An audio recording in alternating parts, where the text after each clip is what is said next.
Ladies and gentlemen, welcome to our proceeding. And if you would, please take your seats. I'm Doug Wilson. I'm the Mayor Pro Tem. The mayor is over in South Carolina, which is about 2,500 miles away from here. It might be just a little bit inconvenient for him to attend the meeting. But he's visiting family and he's having a great time. At this time, please silence your cell phones and be advised these proceedings are being recorded. For those physically present in the council chamber who desire to address the City Council during the meeting, please complete a request to speak form, one of those little papers, half papers.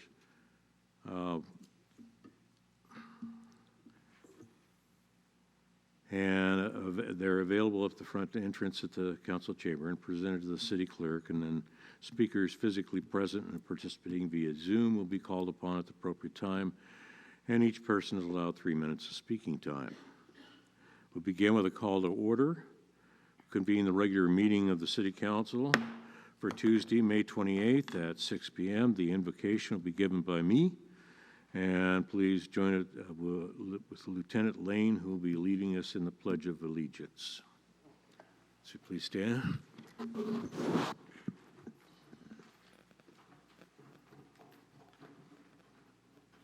O God, the eternal Father, we thank Thee for the opportunity to gather together a group of Thy children in the free country that this is. And we appreciate Thy guidance in all the business that we do. We appreciate the opportunity to be in a free country and to participate in our government. We also acknowledge, Father, that all things of intelligence come from You, and that we ask that we might be guided as we go about the business, that we might do so in concert with Thy will, and that all things that we do might be to the benefit of our community. We say this in the name of Jesus Christ. Amen. Lieutenant Lane.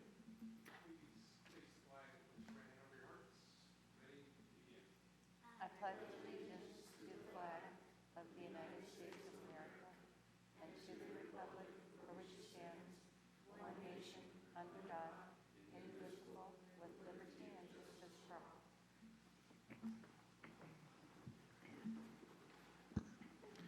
Thank you, Lieutenant Lane. Announce if there's a member of the legislative body participating remotely, just cause or emergency circumstance. If not, we will disregard. So, Madam Clerk, any changes? No, sir. Just ready for roll call. Thank you. Councilmember Sabino. Present. Councilmember Henderson. Present. Councilmember Allen. Present. Mayor Pro Tem Wilson. I am here. Mayor Hussey is absent. Mayor Pro Tem, you have a quorum. Thank you. Are there any reordering or additions to or removal of items from the agenda at this point? No additions or deletions. Thank you, Mr. City Manager. This is the opportunity. We're on item B, public comment. This is the opportunity for members of the public to comment on any items not appearing on the regular agenda. Because of restrictions contained in California law, the City Council may not discuss or act on any item not on the agenda, but may briefly respond to statements made or ask a question for clarification. The mayor may also request a brief response from staff to questions raised during public comment, or may request a matter be agendized for future meeting. Do we have any public comment? Yes, we do, sir. First is Don Larkin. Thank you. Mr. Larkin.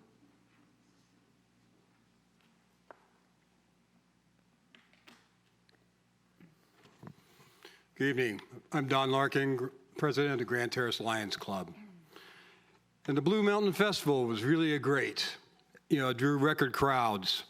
Everyone enjoyed a day filled with entertainment, crafts, and games, and helping others. The Lions Club is proud to be one of the many volunteer organizations that made the festival such an outstanding success. The Mickey's Car Show, sponsored by the Lions Club and Grand Terrace Cars and Coffee, features a stunning collection of 37 vintage and diverse vehicles, drawing car enthusiasts from across the area. Many of the classic cars also led the festival parade, bringing back a tradition that many long-term residents remember. And adding to the festival's charm was the Lions hot dog stand, offering the best hot dog and hamburger combos. And this year, thanks for the approval of the City Council, a very special new addition was the inaugural Grand Terrace Lions Club We Serve Beer Garden. Attendees were able to sample fine beers from the beer room here in Grand Terrace, while also supporting our community. When the council approved the beer garden, there was some discussion about allowing those under 21 in the garden area itself. After being assured that appropriate measures would be taken to maintain the family atmosphere, the council, once again, with courage and understanding, agreed. One of our members, Jana Ramirez, is a preschool teacher, and she made sure that there's age-appropriate activities for the children of the attendees. The result was that the event was more like a large family picnic that added and brought more people to the Blue Mountain Festival. The beer garden was a sold-out success, offering a relaxed atmosphere for festival goers and families to have a good time and once again help others. And let me make it clear that all the proceeds from these events will benefit Lions' various charitable projects and services, ensuring that the spirit of the community support continues well beyond the festival. The Mickey's Car Show will allow at least 2 families to attend the Lions Diabetes Camp at Teresita Pine and Wrightwood. Other Grand Terrace Lion projects include vision programs, youth programs, food distribution, and services for the Grand Terrace area. In fact, our next major event, which will be co-hosted with the Grand Terrace Women's Club and the Grand Terrace Senior Center, is our annual senior prom. Well, in this case, it's not for the high school seniors, but for the senior citizens 60 and above. The prom will be held on Friday, June 7th, 2 to 4 p.m. at Grand Terrace Senior Center. And just like any prom, the king and queen will be crowned. So we invite the council and the public to come enjoy. Councilmember Sabrina will make special reception for you. The Grand Terrace Lions Club is known for its dedication for community service. As always, if you have a heart serving others, please feel free to join us. We meet the first Wednesday of the month at 6:30 at Woody's Classic Grill. Once again, thank you to the City Council and staff for the continuous support, and we're looking forward to next year at Blues Mountain Festival. Thank you. Thank you. Congratulations. Are there any additional items? Yes, sir. you. Margaret Gonzalez.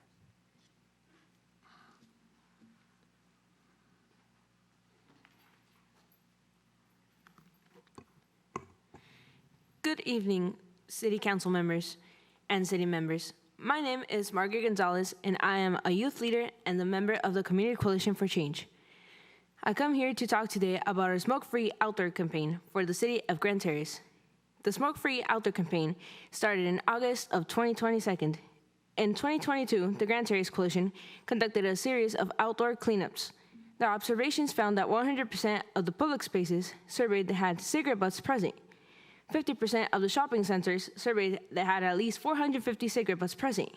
And 4 of the 11 public spaces surveyed had no smoking signs present, but did not contain any products related to smoking. Since then, the Grand Terrace Coalition has had over 10 smoke-free outdoor walks, with our biggest turnout being 30 community members in attendance. Tobacco can cause a negative effect on the health of individuals who use it, as well as people and animals sharing the space. This is not only a health issue, but also an environmental one. We believe that all Grand Terrace residents deserve to live, work, study, and play in a smoke-free environment. By implementing an ordinance to make our outdoor spaces smoke-free, we are working towards improving community health and well-being, decreasing exposure to secondhand smoke, creating a cleaner outdoor public environment, and preventing accidental fires from happening. Thank you to the Mayor and City Council for our continued support as we advance our campaign. We invite you all and all community members to please join us for a walk on Saturday, June 1st from 8 to 10 a.m. at Richard Rollins Community Park. To learn more about how you can participate in the campaign for a smoke-free outdoor Grand Terrace. Thank you. Thank you. That was June 1st, and what time? 8 to 10 a.m. Thank you. What's the Rollins. location? It was at Rollins Park. Richard Rollins Community Park. And we have Albert Guerra. Thank you.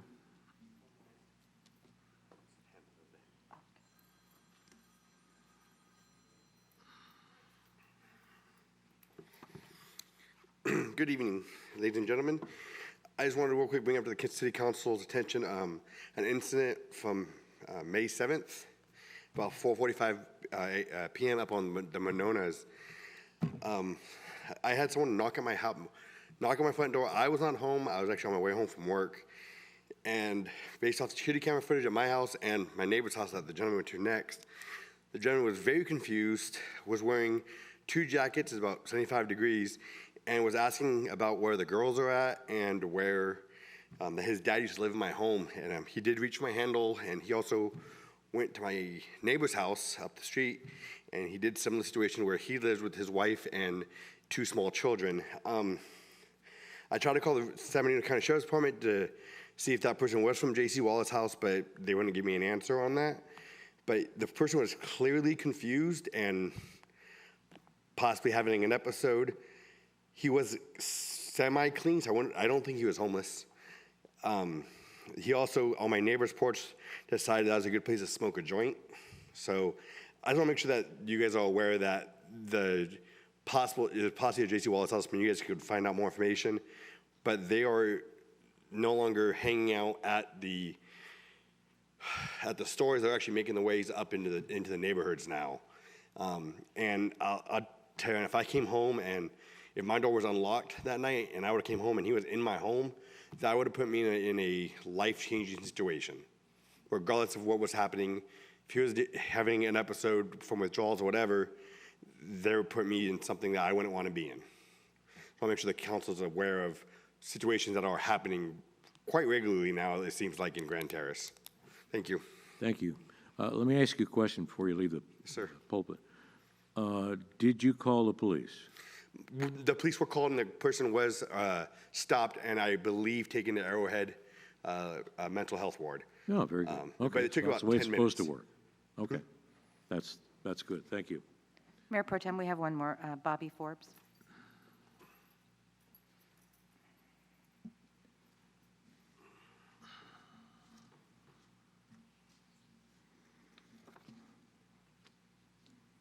Thank you. Good evening.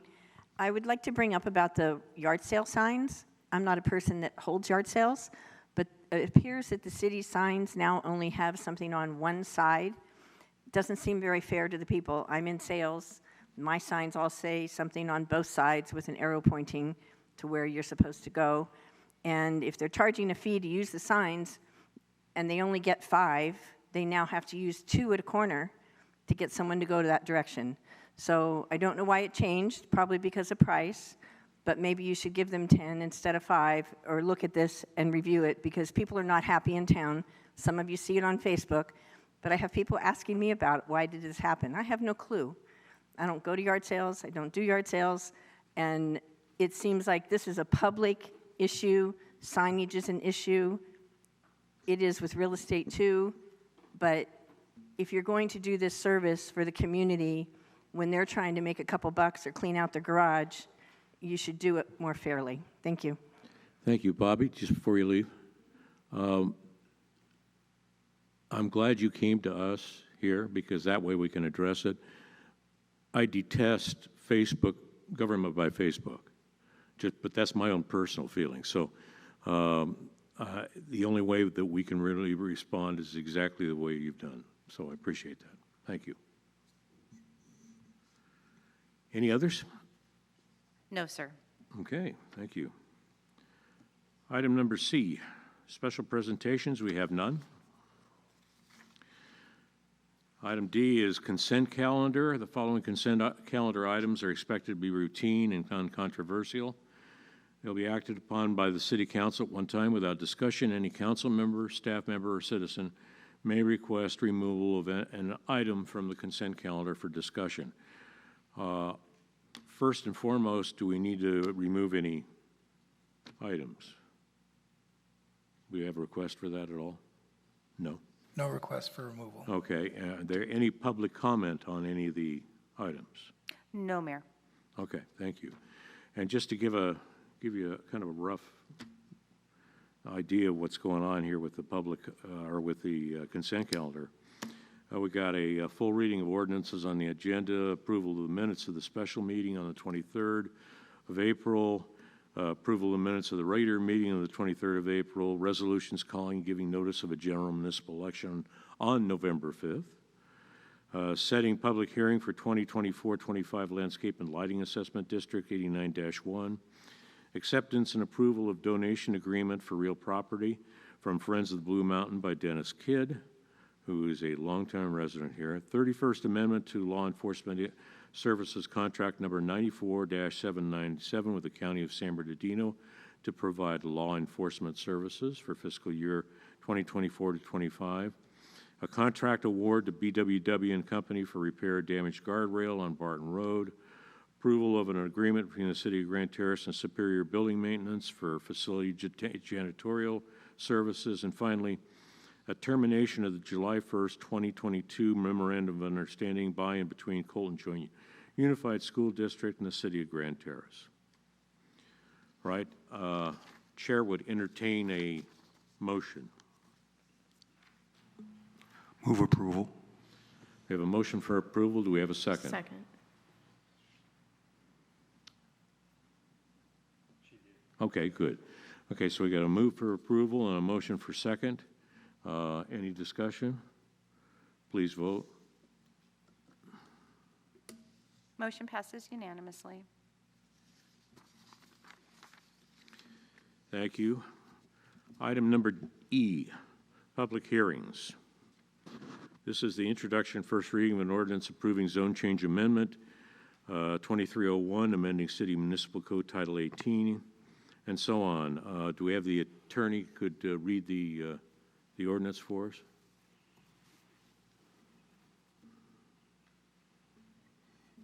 Thank you. 1 minute to pull it up.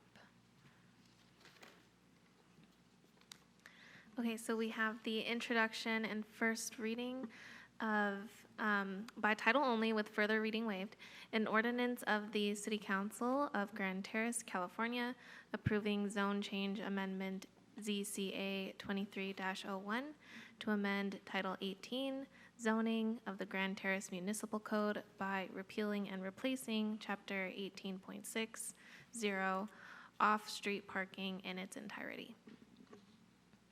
Thank you. Do we have a staff report by Scott Hunter?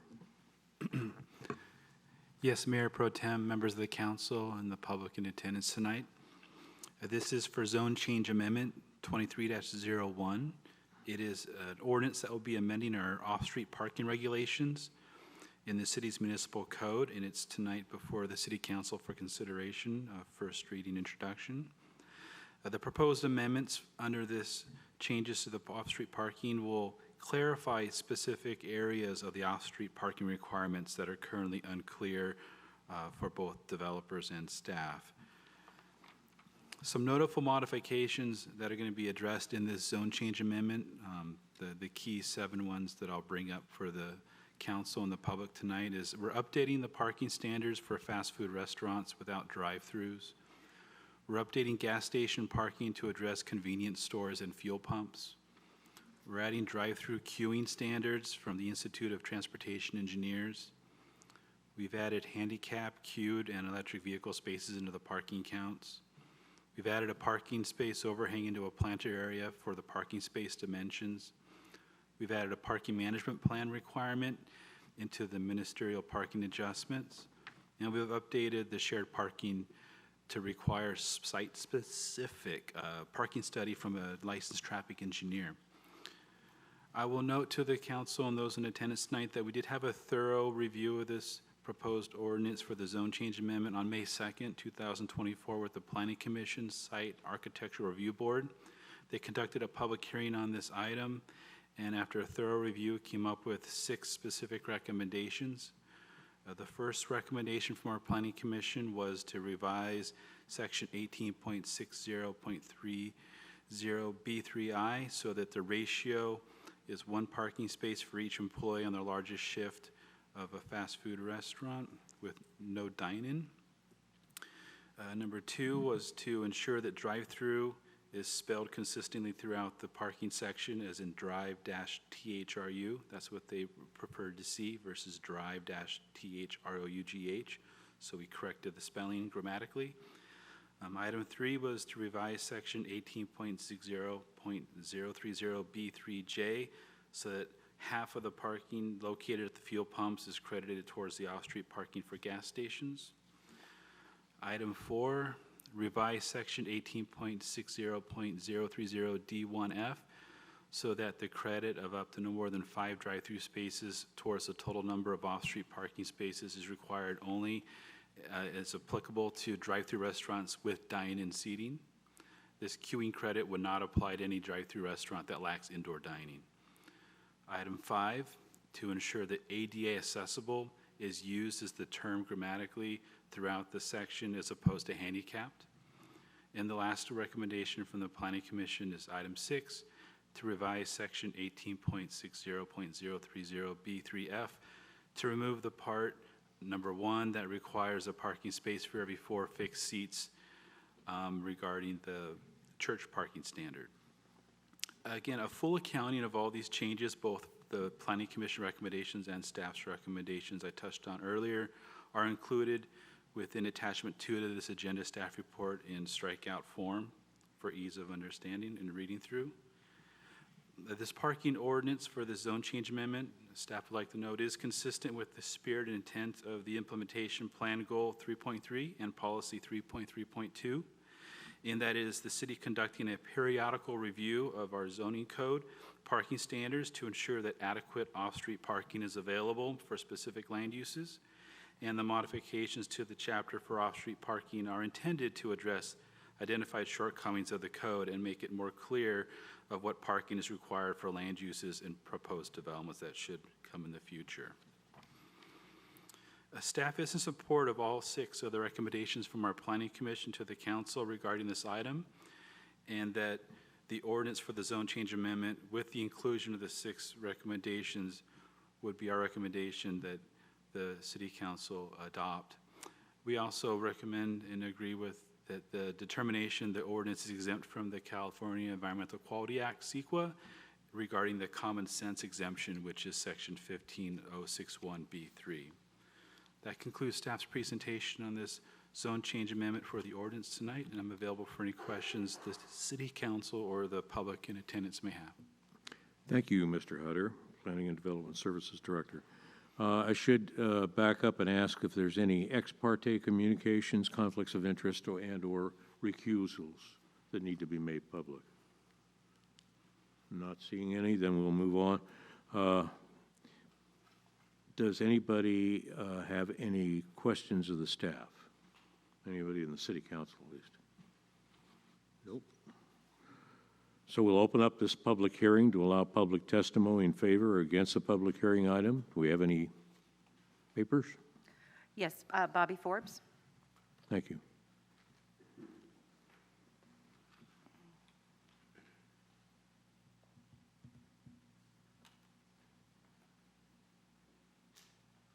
Thank you. When I read this on the agenda, I wasn't sure if it affected residential. I can see now that it's business only, correct? Okay, so a few years ago, Mr. Duffy talked about sharing parking, such as the building where Mr. TV Video used to be, so that if the people that have been turned down couldn't use that location because their business didn't have enough parking, could now, if I'm understanding correctly, be allowed to go there even if they don't have enough parking per se, because they can now use the parking lots on the across the street. Is that am I right in thinking that? You're talking about a Siamese parking agreement, basically? Yeah, I only know Siamese cat, sorry. Okay. But is Mr. Hutter? that what that means? That is correct. They do have the allowance for shared parking within the Barton Road specific plan and the municipal code. So a sit-down restaurant that is going to have people for hours is now going to have the opportunity to take up space from CVS Pharmacy or Caesar's Pizza or... Is there a comment? Because this is not a question, Well, I just, interrogation I'm trying to portion. understand what it meant, because I didn't, it's above my head for understanding. I think it's a good thing. It'll allow some other businesses come in, but I just didn't understand if it was, they're not allowed to park on the street. They're allowed to park in the adjoining parking locations, shopping centers. Correct? Wrong? Did we answer your question? Oh, I can respond that What we've added for this update here is that when that scenario is proposed, that there's a requirement that a site-specific parking study prepared by a qualified traffic engineer shall be presented to the planning commission. So that's key. So that was So it opens up some businesses might be able to come that couldn't come before. So that's a good thing. So I feel positive about it, but I just needed clarification. I didn't quite understand in the beginning. Thank you. understood. Parking is technical. It can be tricky. Thank you. Any further? No more public comment. Thank you. Thank you, Mr. Utter. Thank you. We'll close the public hearing. Council going to deliberate on the public hearing item. Chairman will request a vote. I'll make a motion to move staff recommendations 1 and 2. Second. We have a request and a second. Any future discussion? Okay, please vote. Mayor, if I may, the city attorney needs to read the ordinance. Okay, Oh, you already did. sounds good. You read it, but I can read it again, just to make sure it's, yeah. Okay. Okay, so we have introduction and first reading by title only with further reading waived, An ordinance of the City Council of Grand Terrace, California, approving zone change amendment ZCA 23-01 to amend Title 18 zoning of the Grand Terrace Municipal Code by repealing and replacing Chapter 18.60 off-street parking in its entirety. Very good, thank you. Motion passes unanimously. Thank you. Item number F, unfinished business, we have none. Item G, new business. Item 12 is consideration of adoption of resolutions and conduct first reading of an ordinance relating to the establishment of a general transactions, and use tax at a rate of up to 1%. We have a staff report. Mayor Pro Tem, council members, thank you. We've discussed this extensively in the past, so I'm going to hit the high points and we can go forward. Currently, the city has a tax rate that is 7.75%. Of this, the city gets 1%. The remainder goes to the state and the county. State law allows us to raise the tax rate up to as high as 10.25%, which is a 2.5% more. The recommendation from the council at previous meetings was to increase the tax rate by 1% from the current rate. So the new tax rate would then be 8.25 instead of 7.25. And to place this item on the November 5th general election for the voters to decide. There are three resolution elements and a resolution to go with this, but essentially we have covered the action for this evening. Just a clarification, it's going to go from 7.75 and then, 7.25 to 8.25. is that correct?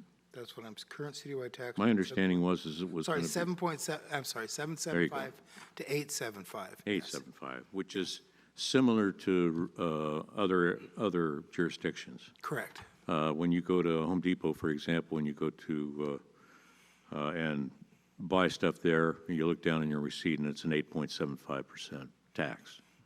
So we're going to be doing the same thing.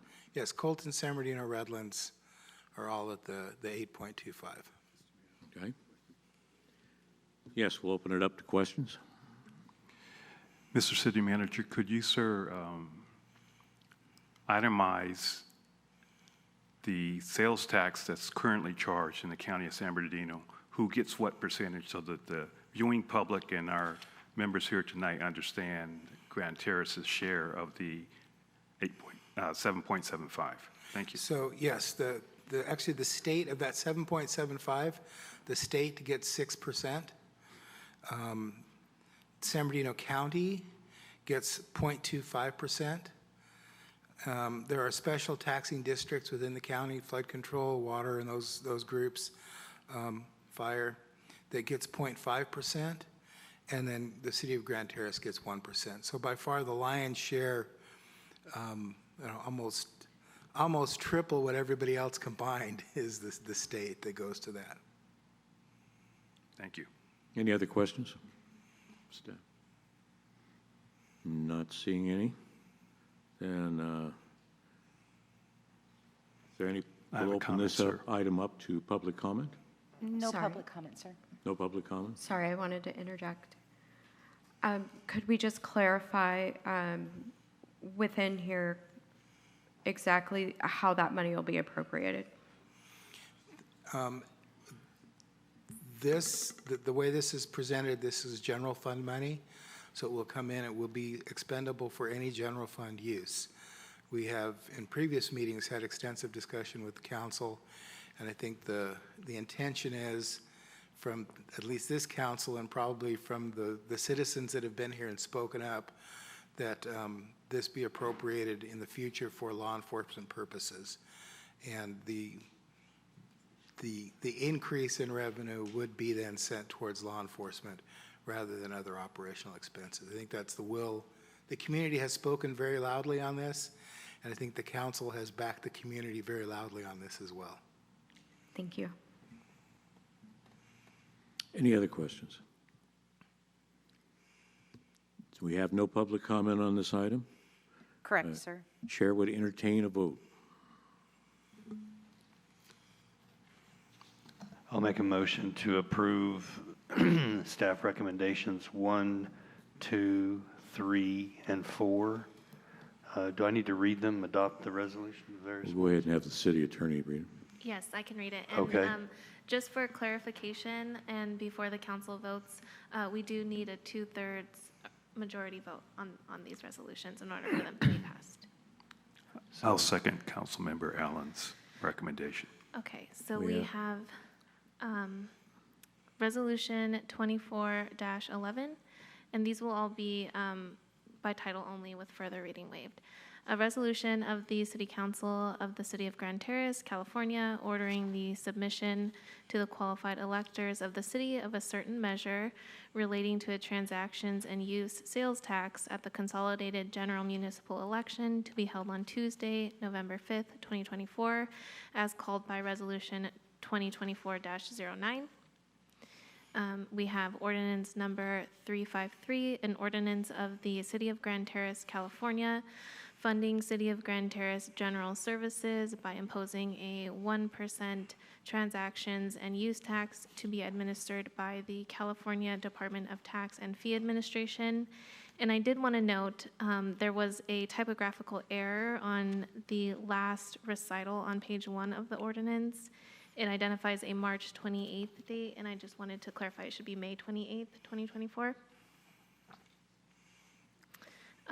The second resolution is Resolution 2024-12, a resolution of the City Council of the City of Grand Terrace, California, setting priorities for filing written arguments and directing the city attorney to prepare an impartial analysis regarding the Grand Terrace General Services Measure. And the last one is Resolution number 2024-13, a resolution of the City Council of the City of Grand Terrace, California, providing for the filing of rebuttal arguments for the Grand Terrace General Services Measure submitted at a general municipal election on November 5th, 2024. Thank you. Can I have a vote? Well, we've had the vote, I'm sorry. Please vote.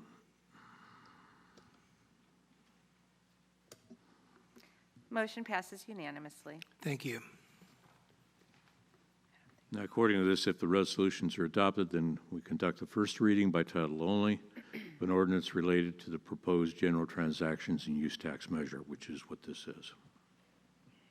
Yes, so I already announced the title of the ordinance. Thank you. Item number 13. This is G13 on your agenda. An amendment to the agreement between the City of Grand Terrace and Michael Baker International Housing Element Consultant Services for the 2021 to 2029 planning period to update the safety element and local hazard mitigation plan and adopt an environmental justice element as state-required concurrent general plan updates associated with obtaining an adopted housing element for the 2021 to 2029 planning period. Mr. Hunter, you're up. Yes, thank you, Mayor Pro Tem, City Council, and members of the public attending tonight. The scope of our housing element update is larger than just the actual housing element itself. As required by state statute, we have to do concurrent updates of the general plan safety element, and then also based upon the two elements being updated, we have to do a new element called the environmental justice element. And then as a part of the safety element, we have to update our current local hazard mitigation plan, which is expired. So this is all kind of one big bundle. And we don't currently have Michael Baker International, our consultant on the housing element, under contract for any of those concurrent general plan update items I just mentioned. So I'm coming back to the City Council to do the second addendum to their contract to get them on board for their proposal to complete those items for the City of Grand Terrace to satisfy the state statutes. The total amount for the updates of those concurrent items is $257,955. That would bring the total contract amount to increase from the existing with the additional $257,955 to $335,315 for the contract. Attached to the staff report is a resolution that would approve the addendum number 2 to the agreement for housing element consultant services for the contract with Michael Baker International for consultant services for our concurrent general plan updates on the safety element, environmental justice element, and local hazard mitigation plan. That concludes staff's presentation. I'm available for any comments or questions the council or public may have. Thank you, Mr. Utter. Do we have any questions of staff? We do. Mr. Henderson. Thank you, Mr. Mayor. Mr. Hunter, has there been a comprehensive analysis of our general plan for the elements that are not covered by your staff report, such as the land use element? Would that be part of this project or not? And if not, do we anticipate updates in those areas in the future, in the near future? Very good question. No, there has been no comprehensive update proposed. This is strictly for the housing element and all that it brings with it, which becomes quite a substantial update now. We would foresee, as soon as we can button up this project with the housing element and all the concurrent, safety element and the environmental justice element, we would be due for a comprehensive, complete review and update of the general plan as a whole from top to bottom, which would definitely include the land use element for sure. So this allows us then to have all the pieces in place to take that next step and do the full comprehensive general plan update, which we're due for. And we should do in the next couple of years, but it's a matter of getting these pieces in place to take the next step. Thank you, Mr. City Manager. I think you were reading my mind. Jeff? Thanks, Doug. Hey, thanks for that report, Mr. Hunter. And I just want to ask you if you have any idea about a timeline. Can Michael Baker and Associates give you any kind of a timeline on the completion or submission timeline on these other reports? And also, the element that we're already paying them to do, how is that one going? Sure. With your first question, I would hope we can get this buttoned up within about 18 months maximum. Regarding the current element, the housing element, that one's coming along very well. We've done the complete revision with Michael Baker. We've posted it, and we anticipate sending it up to the state, if it didn't happen last Friday, this week. So will the certification of the housing element is dependent on these other 4 elements being done also? Yeah, the ultimate certification is dependent upon completing these actions and also following through with our programs such as rezoning and those sort of things that'll come with the housing element. So we have a couple big tasks ahead of us after we get the preliminary thumbs up, hopefully very soon from the state. We'll have to then come back and do the rezoning and also complete these concurrent items as well. But we're still looking at least like you said, like about 18 months, a year and a half from having a hazard mitigation plan and an approved element Yes. at a minimum? Okay, thank you. Yeah. Thank you for that. Mr. Mayor, if I might, Yes. just want to follow up on Councilmember Allen's questions. Are you saying that we can't or won't have an approved housing element until the other required elements that are included in your staff report completed as well? That, and we have to complete all the necessary rezoning associated with the housing element. My understanding is we have to follow through with all of the programs that we agree to regarding rezoning for the RENA and completing these items to achieve a final certification. Not just it's good, but the actual certified. So without So an there's two tiers to this. I think where your concern is, and I'm with you, is that the state has penalties if you do not have an adopted housing element. And that means something that has gone through state approval and that we have adopted that this is what we're going to do. Then that adopted element will have specific steps, the hazard mitigation plan, certain zoning issues, certain things that we have to do. Once those steps are completed and everything's in place, then it is an approved housing element. So there's two separate things. Our first goal is to get the adopted one, which takes the burden of state action off of us, and then the approved housing element, which is the final end result. So for that 18-month time period or estimate, we would still be susceptible to anyone who wanted to create mischief for the city as a result of not having an approved housing element. The adoption of the housing element closes off most of that avenue for mischief, because it has been vetted by the state, has been approved by the state. They're happy with what we're going to do. Basically, we're promising the state we're going to do these things. It takes the ability to cause mischief away. However, we do have to do those things. We can't just adopt it and say thanks a lot and keep moving. And that finally closes that loop. Thank you for that clarification. Thank you, Mr. City Manager. Actually, that probably is part of this question. That is, how does this play against the impending legislation for the $50,000 fine that they're threatening, that the state is threatening, even though they keep moving the target? Once we have an adopted element, all of that stops. Good. We now have something that we have negotiated with the state has approved, but we do want, like I said, we do have to carry out and complete. There are many cities that adopt and then stop there, and then they get in trouble with the state further on, or when they resubmit for the next housing element, the first question is, how much stuff from the last one did you actually get done? Jeff? So then, let me rephrase my question then. Since adoption is important, the important next milestone is, what are we looking at a timeline on adoption as opposed to certification? Or does that sort of happen about the same? Well, I believe the state, once they get transmitted the housing element that's been revised, they have typically a turnaround of 90 days or less. So if it comes back thumbs up, then we'll bring it back before the council for adoption. Yeah, I think there's a statutory time frame that they have to, or else it's deemed complete. So, okay. And I know that the hazard mitigation plan is important in the event of disasters. Are we close to, is that going to be a priority,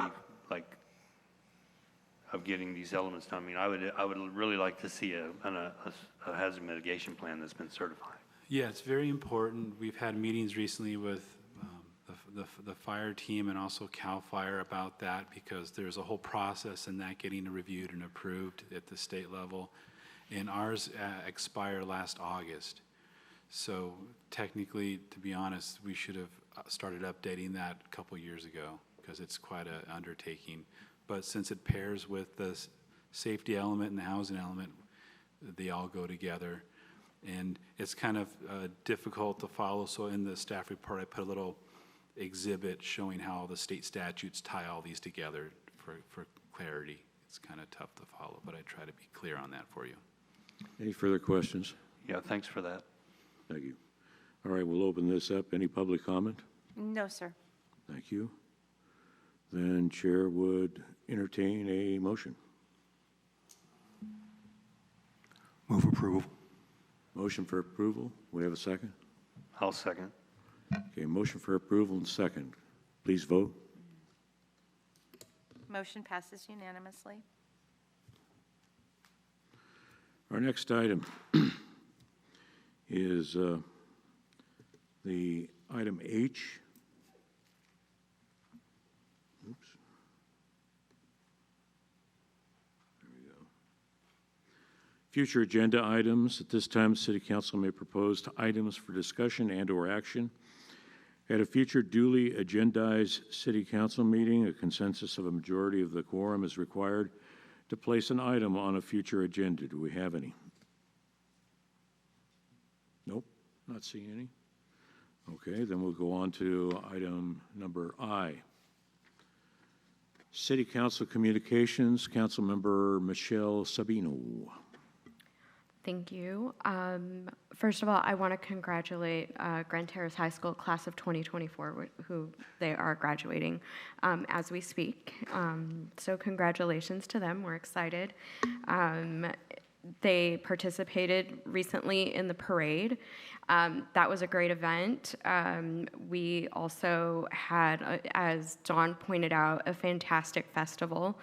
So thank you to everybody who put that together, who organized it, and everyone who participated, including our little ones from the elementary school. Recently, I attended the Chamber of Commerce meeting. Southern California Edison's Mark Cloud came out. He gave a rundown on kind of some of the work that's happening here, just so that way our businesses better understand what they're doing, and made himself more accessible to them in helping them, mitigate any issues that they might be having personally. After that, council members and I went down to our business of the month, which is Loud Burger. They've had new construction going on in there. If you haven't just been by, to pass by at night, it's gorgeous, and I'm excited about that opening and us having a place where there's going to be music and just a fun family environment. Council members and I also attended the city-county conference, and there was a lot of really good information about cybersecurity, including, I don't know if y'all remember the workshop where he talked about the Zoom calls being just bots. So that was really interesting. I won't go into detail on that, but we also really got a good perspective on what's happening with legislation up in Sacramento from former legislators up there, as well as economic trends in San Bernardino County and what's happening here. And then lastly, all of us were able to participate in the Memorial Day event just to honor those who have served in the military. And so that was, it was a good community gathering, and it's always great just to come together for moments like that. But that's all I have. Thank you. Thank you. Councilmember Ken Henderson. Thank you, Mr. Mayor. I'm going to try to be selective in my comments so as not to replicate Councilmember Sabino's comments, because the City Council attended a number of activities together as a group. Before Ms. Sabino was appointed to the City Council, myself and my other colleagues, Mayor Hussey, Mayor Pro Tem Wilson, and Mr. Allen attended the League of California Cities Leadership Summit in Sacramento. It was a focus on City Council's dealing with issues that are affecting cities in particular throughout the state of California. This is an annual conference sponsored by the League, and we all benefited from attending. One of the keys was, in my view, the ability to build relationships amongst ourselves and to enhance our ability to govern effectively for the city of Grand Terrace. The City-County Conference that Ms. Sabino mentioned is a conference that the County of San Bernardino sponsors annually. All 28 cities in the County of San Bernardino attend this conference.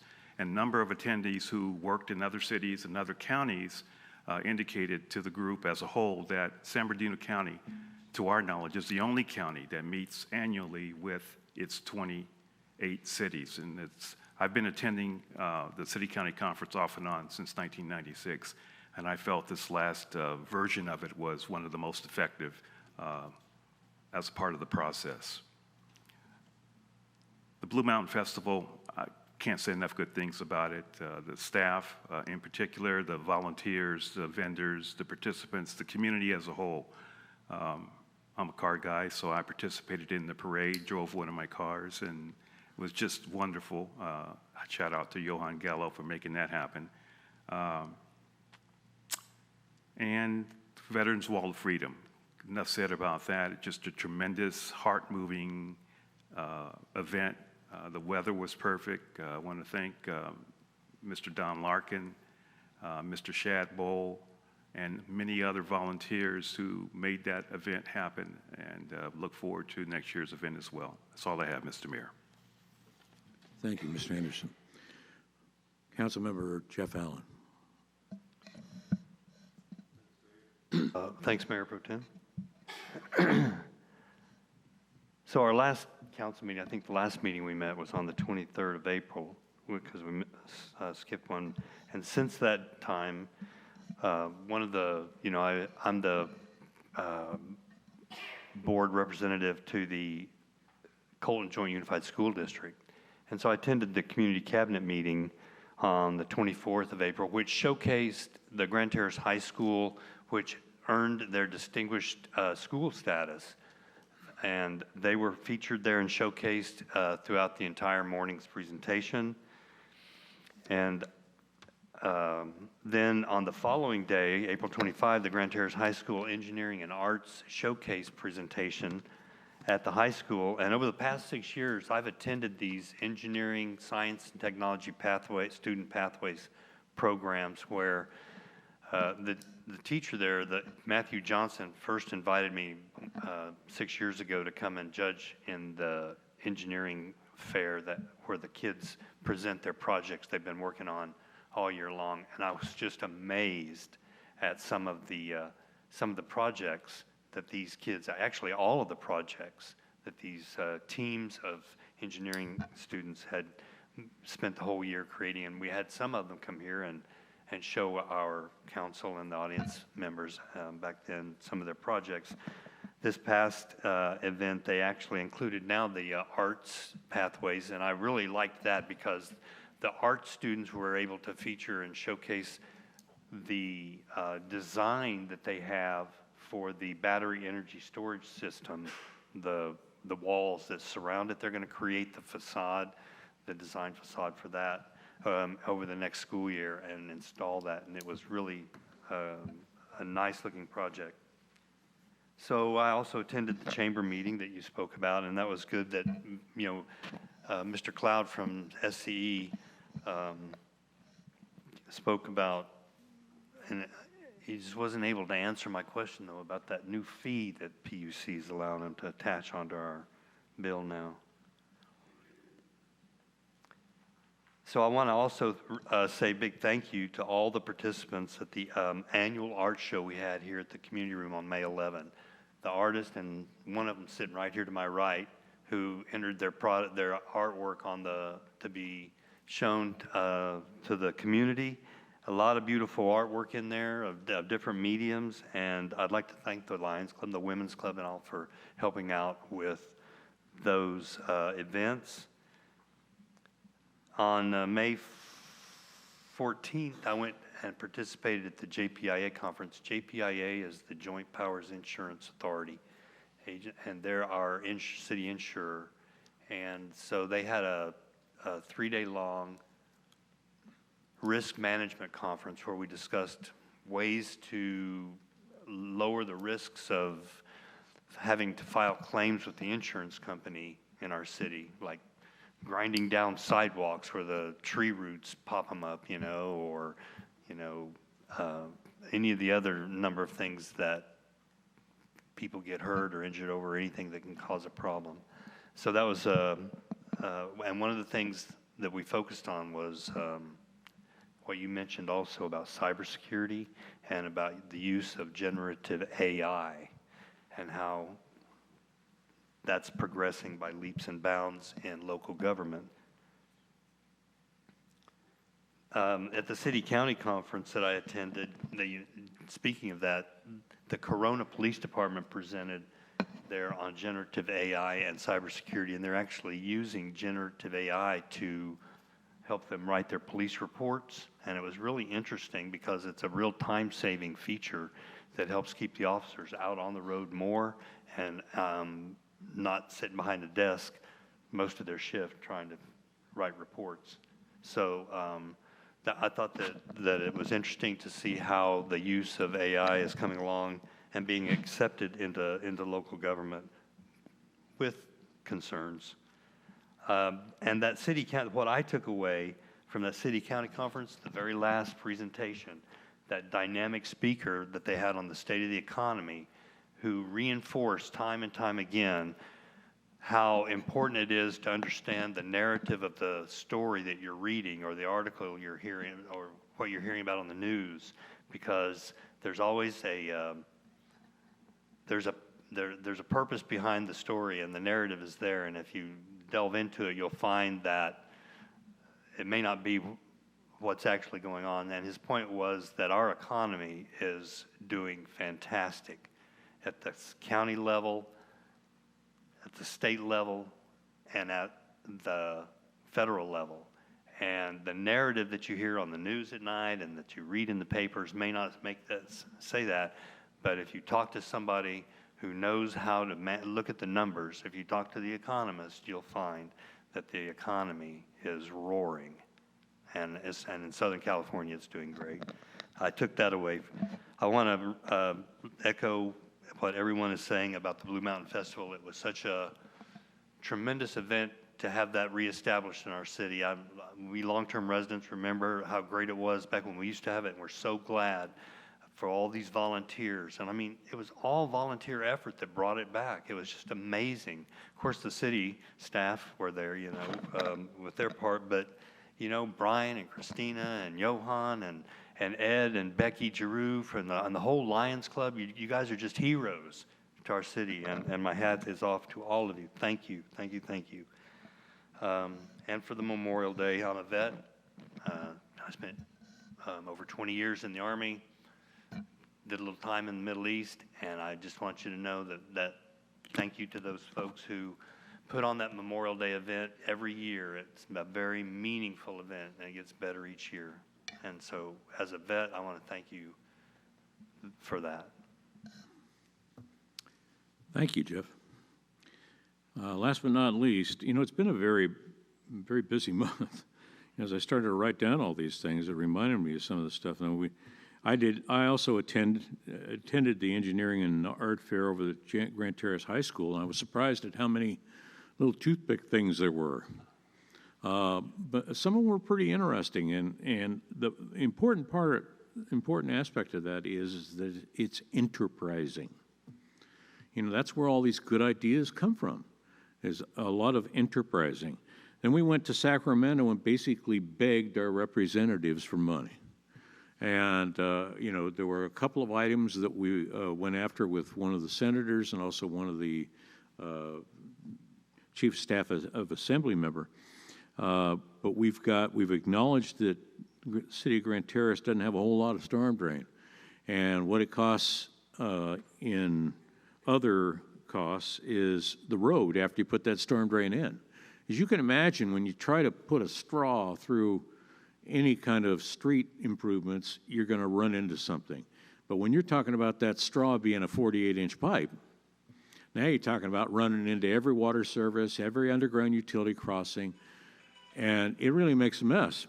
One time when I was over at the city of Los Angeles, they showed me where their main drag, how many pipelines and conduits and stuff that go in there. And a person built this little wire arrangement to show you all this stuff, because every time somebody came over there to try to get an encroachment permit to be able to put things through there, it was just so simple to just show them that little model and go, where do you think you're going to do it? They have oil lines and all kinds of things that go through downtown LA. But we've got a lot of stuff too, and in order to be able to do that, we need some cash-a-rooney. and some big-time cash. And so we've not just let it drop after we talked to our representatives. We've now continued through the staff to move into the federal range of the storm drain and road, and then on the Mount Vernon, let's see, be the northerly extension of Mount Vernon as it kind of snakes through and down to Walmart. We're trying to get some participation from other entities to get us some funding to be able to cut that slope back, bench it in, and not have a hazard looming there with all the lovely gopher holes and so on. So a seed starts, and then we continue, and we don't let it go until we get some activity going, and hopefully that's going to happen. I also attended the art show, and I appreciate Jeff Allen's comments. I've been fiddling around with a little bit of art, and I really kind of pinpointed for this art show, and I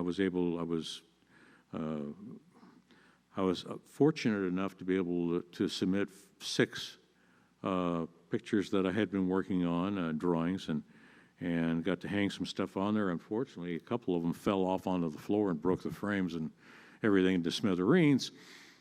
But it was quick work to be able to change those out, and it was well attended. And we also have a incoming artist that's going to be selling his wares over in the city, and that'll be a first for us. You know, we're not Laguna Beach or anything, but it's nice to know that we'd be able to cater to some art situations. We also went to the mayor and I went to the Southern California Associated Governments in Palm Desert. Great time to go to Palm Desert when it's like summertime. But fortunately, it's all in air conditioning.